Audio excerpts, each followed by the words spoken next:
So, I feel like you can barely go online or even walk down a grocery aisle anymore without seeing that word superfood everywhere. It's just this buzzword, right? Right. It promises amazing health benefits, almost sounds magical sometimes. But let's be real, it gets pretty confusing when everything from kale to, I don't know, goji berries is getting called that.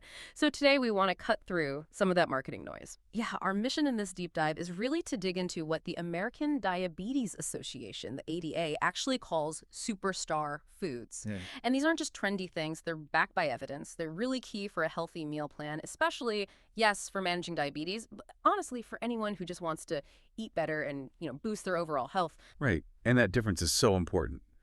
Superfood, it's basically a marketing label. There's no official FDA definition, no real regulation behind it.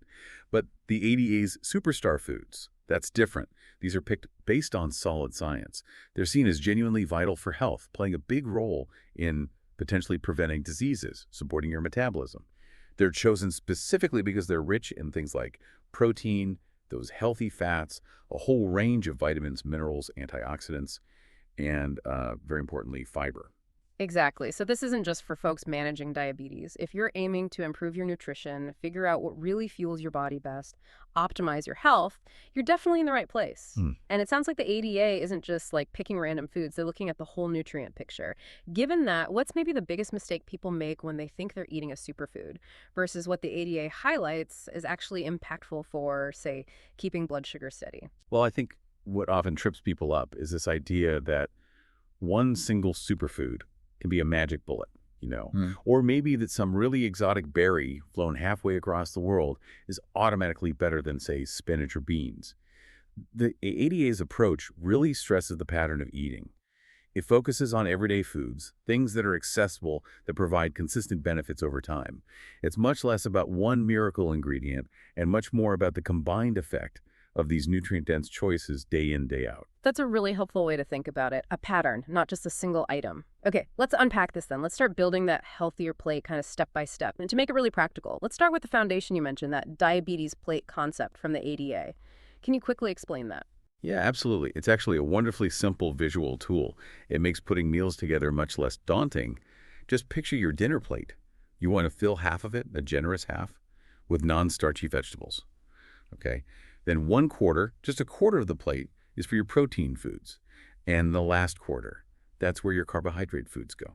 It's a really practical way to aim for balance at meals without needing, calculators or complex tracking. I like that. The diabetes plate, it really simplifies things. Moving away from strict numbers to just a visual guide, that feels really empowering for just, everyday eating. Okay, so let's walk through the superstar choices for each of those sections, starting with that big half, the non-starchy vegetables. These really are the foundation, aren't they? Giving you so much nutritional bang for your buck without loading up on calories or carbs. Essential for anyone trying to eat better. Oh, absolutely. And what's really amazing is just how much power is packed into things like dark green leafy vegetables. We know they're low in calories and carbs, but think about it. Vitamins A, C, K, folate, iron, calcium, potassium. It's a powerhouse. All of that supports metabolic health, has anti-inflammatory effects, which is so key for blood sugar regulation, and something often missed. They're high in magnesium, which actually plays a direct role in improving insulin sensitivity. Yeah. It's huge for diabetes management. Right, so we're talking things like spinach, collards, kale, the usual suspects, but for good reason. And they're so versatile, you can throw them in salads, wilt them into soups, add them to stews to bulk things up. Like the source mentioned, simple ideas like garlic sauteed spinach and kale. Delicious, easy way to get those nutrients. Or even a healthier take on southern collard greens, maybe using lean turkey instead of traditional fats to keep it in that superstar category. Exactly. Simple swaps make a big difference. Okay, now let's tackle one that sometimes gets a bit of a mixed reputation, or maybe people are a bit unsure about it. Avocado. It seems kind of counterintuitive for some, focusing on fat, but the science here is really quite compelling, isn't it? Avocado is definitely a star, a nutrient-packed one. It's really important for getting those fat-soluble vitamins. Think A, D, E, and K. Your body needs fat to absorb those properly. Plus, it's got fiber, which helps you feel full and is great for digestion. And those heart-healthy, monounsaturated fats. Fantastic for the diabetes plate. They help with satiety, keeping you full without the saturated fats you find elsewhere. This directly impacts heart health, which, as you know, is a major concern with diabetes. Yeah, and you can use it in so many ways, like starting your day with avocado toast, maybe add some turkey bacon and tomato, or a quick lunch like avocado tuna salad. It just shows how easily it fits in, boosting nutrients and keeping you satisfied longer. Very versatile. So just covering that first half of the plate with greens and avocado, wow, it really shows how foundational they are for feeling full and getting those nutrients. Sets a great stage for the rest of the meal. Okay, let's shift to that protein quarter. It's so important to talk about specific protein sources, not just for, basic body functions, but especially for feeling full and managing that glucose response after eating. Key stuff for our listener. Absolutely. Yeah. When we talk protein superstars, first up have to be beans, dried peas, and legumes. These are true plant-based powerhouses. Yeah. I mean, beyond just being rich in fiber, folate, potassium, iron, zinc, that mix of soluble and insoluble fiber they have, it's particularly good at slowing down how quickly glucose gets absorbed. That means a much gentler blood sugar rise after you eat. We're talking kidney beans, pinto, navy, black beans, chickpeas, split peas, lentils. They all bring so much to the table. It's amazing, really. Such humble foods, often overlooked for maybe more expensive proteins, makes you rethink what a powerhouse looks like. Totally. And get this, just half a cup gives you about as much protein as an ounce of meat, but crucially, without the saturated fat. Now, you do need to remember they do contain carbohydrates, so they count towards that carb quarter of your plate. Ah, okay, good point. But the combination of protein and all that fiber is just incredibly beneficial. And practically speaking, canned beans are super convenient. Just remember, drain and rinse them really well. Gets rid of a lot of the added sodium. Or, even better value, dry beans, peas, legumes, super affordable, and you control everything. The salt, the seasonings. Right, customize them completely. And the Wow. recipes, endless possibilities. From a solid basic bean burger, you could prep ahead to something like lentils and greens with apples. Shows how they work in savory dishes, even with a touch of sweetness. Exactly. Okay, next protein star. Fish high in omega-3 fatty acids, another crucial one, especially for heart health, which we know is linked closely with diabetes risk. Yes, those omega-3s, specifically EPA and DHA, are incredibly important. They're famous for their anti-inflammatory effects, and they help reduce heart disease risk in several ways, lowering triglycerides, blood pressure, even helping prevent plaque and arteries. We often call them fatty fish, and that's the key. Think salmon, of course, but also herring, sardines, mackerel, trout, even albacore tuna. Lots of good choices there. And didn't the ADA's own nutrition consensus report actually give a specific recommendation? It did. A key guideline is to eat fatty fish at least twice a week. That really highlights how important they consider it. Twice a week. Okay, that's a clear takeaway. Definitely. For anyone focused on heart and metabolic health. And how you cook it matters too. Try to stick to broiling, baking, or grilling. You want to avoid the extra carbs and unhealthy fats that come with breading and deep frying. Keep it simple to get the main benefits. Makes sense. You could do a quick salmon and rice bowl, maybe with some whole grain rice or a nice grilled trout with fresh herbs. Simple, healthy, and flavorful. Perfect examples. All right, our last protein superstar is small but definitely mighty: nuts. Great for snacks or adding crunch to meals. They pack a lot into a small portion. They really do. An ounce of nuts goes a long way. You get healthy fats, those good mono and polyunsaturated ones, plus magnesium and fiber. All of that helps manage hunger, makes you feel satisfied, helps stabilize blood sugar. And it's worth pointing out, some nuts and seeds, like walnuts and flax seeds, are especially good sources of those omega-3s too, adding even more anti-inflammatory power. Oh, interesting. Double benefit there. And the source had a good practical tip: roasting your own nuts. Yes, that's a great way to control the salt. So many prepackaged nuts are loaded with sodium, and sometimes unhealthy oils too. Roast them yourself, add your own seasonings, much healthier, and you can make flavors you really like. Good idea. You can make your own toasted nut cranberry trail mix for on the go, or toss them into an apple walnut salad for that crunch and healthy fat boost. Makes a simple salad much more satisfying. Definitely. Turns it into more of a meal. Right, so nuts, small but mighty, adding healthy fats and fiber. Okay, so we've got half the plate with non-starchy veg, a quarter with these amazing proteins. We've built a really solid base. Now let's focus on that final crucial quarter of our diabetes plate, making smart, superstar carbohydrate choices. We want sustained energy and overall health here. Okay, first up in the carb category, berries. Blueberries, strawberries, raspberries. They are loaded with antioxidants, particularly anthocyanins, which help protect our cells. Plus, you get vitamin C, vitamin K, manganese, potassium, and again, fiber. That fiber is so important for slowing sugar absorption, preventing those big blood sugar spikes. And what's great is they're naturally sweet. Fantastic way to satisfy a sweet tooth without reaching for things with added sugar. Much better flavor and nutrient payoff. Exactly.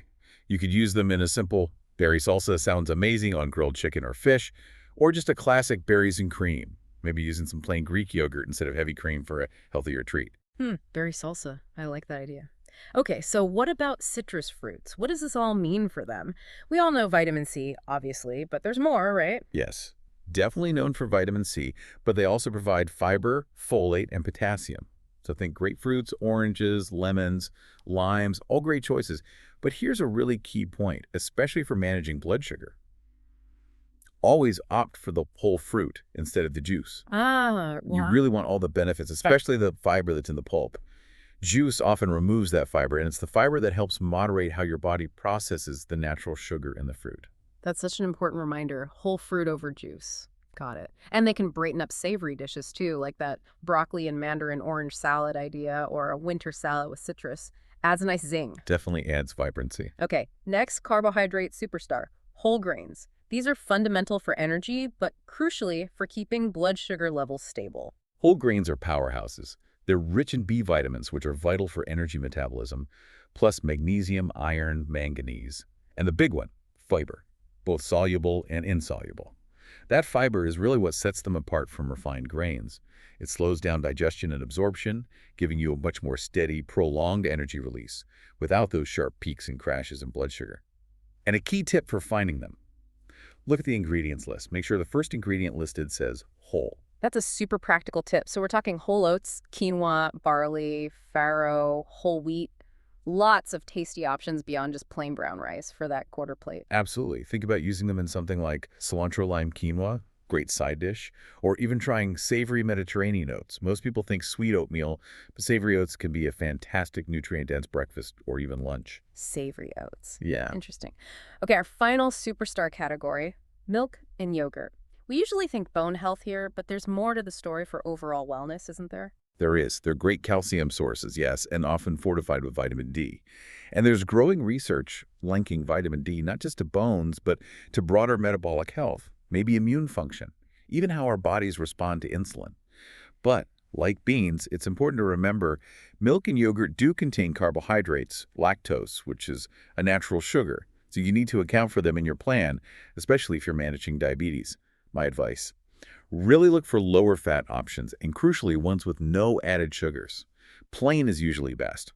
Those added sweeteners can really counteract the benefits. That's a key point, no added sugar. And you can always add your own natural sweetness, right? Like plain Greek yogurt with some fresh berries and maybe a few walnuts for crunch. Perfect breakfast or snack. Exactly. You control the sweetness and add more nutrients. Or maybe using lower fat milk in something like a cheddar cheese and broccoli soup. Still creamy, but better for you. Good options. Okay, so we've covered all these amazing foods, but we know what some of you might be thinking. Eating this well, it sounds like it could get expensive. But the good news is, focusing on these superstar foods doesn't have to break the bank. Let's talk practical tips for shopping smart on a budget. You're absolutely right. Cost is a real concern for many people, but there are definitely smart ways to make this work. A big one is shopping local markets, farmers markets if you have them. Look for produce that's in season or on sale. Often better prices, fresher stuff. Also, don't overlook frozen, canned, or even dried fruits and vegetables. They can be just as nutritious. The key is to look for ones packed without added sugar or heavy sauces or lots of salt. Plain is best. Okay, so frozen is genuinely okay. Good to know. Absolutely. And for canned veggies, just give them a good rinse underwater that washes away a lot of the extra sodium. Right, rinsing the cans. Good tip. Same idea for fish. Frozen or canned fish can be much more affordable than fresh. Look for lower sodium options for nuts too. Maybe buy them in bulk if that's cheaper. And honestly, dry beans, legumes, and whole grains that you cook from scratch, they are incredibly budget-friendly. Plus, you get to flavor them exactly how you like, which makes healthy eating way more enjoyable and sustainable. That makes so much sense. So eating well really is achievable. It's about being strategic, knowing your options like frozen or canned, rinsing things, and seeing the long-term health value. Wow, okay, what a comprehensive deep dive that was. We've really covered a lot of ground.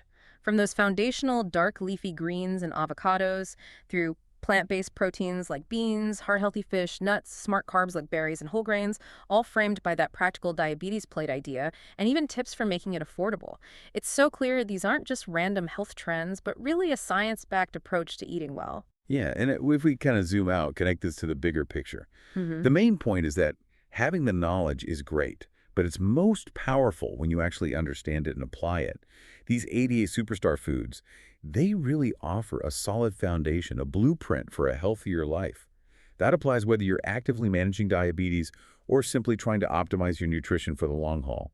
It's about making those informed daily choices that add up. Absolutely. So maybe, as you, the listener, go about your week, think about what's one thing from this deep dive that really stood out? What's something small you could easily add to your plate this week? A handful of berries, maybe trying quinoa instead of white rice.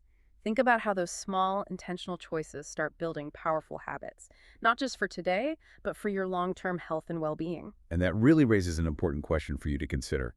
Now that you have this knowledge, how can you leverage it to truly personalize your own superstar meal plan? How can you make it delicious, sustainable, and truly beneficial for your unique health journey?